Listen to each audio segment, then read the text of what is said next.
Hi అండి. ఇవాళ మా ఇంట్లో ఏంటో వంటలు చూద్దామా?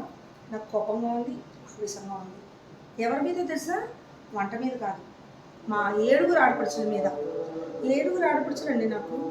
అలా తమ్ముడికి అన్నం ఉండటం నేర్పించలేదండి ఇంతవరకు. ఎలాగమ్మా అమ్మ ఆడపడుచులు?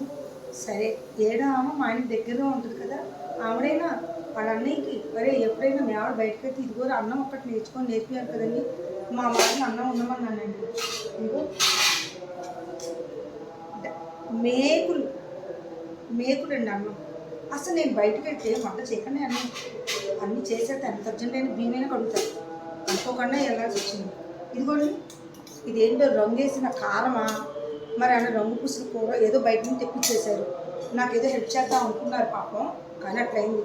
కానీ మగవాడికి వారానికి 2 సార్లు వంట డ్యూటీ పెడితే బాగుంటుందేమో అనిపిస్తుందండి. అట్లీస్ట్ ఇదేంటో చూసారా, దొండకాయ ఫ్రై అంట. నూనె ఇలా పిండుతుంటే నూనె అలా కారుతుంది. బయట నుంచి తెప్పిస్తే ఇలా ఉంటుందా అనిపిస్తుంది నాకు.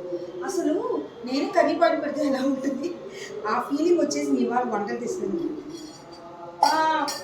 ఎవరికి చెప్తే మగవాళ్ళకి వారానికి 2 సార్లు వంట చేయమని ఒక కండిషన్ పెడతారు. ఆలోచించండి అందరు ఆడవాళ్ళు. ఒక్క పూట అండి, ఒక్క పూట. ఆయన నాకు ఫ్లేవర్ చేద్దామని పాపం అన్నం కూడా ఉండేది, నేను వండుతానే ఇవ్వాలా అని, కానీ రాలేదు. దీనికి ఒక కోర్స్ ఉండాలి. దీనికి కూడా ఆన్లైన్ క్లాసెస్ పెట్టి మగవాళ్ళకు కూడా వంటలు నేర్పించి వాళ్ళు ఒక రోజు మనకి వండి పెట్టమని దాంట్లో తప్పులని మనం చెప్పాలి. మనమే టీచర్స్.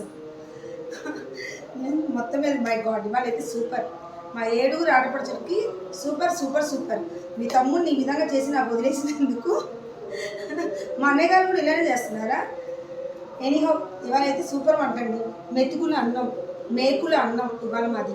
నూనె కారే ఫ్రై.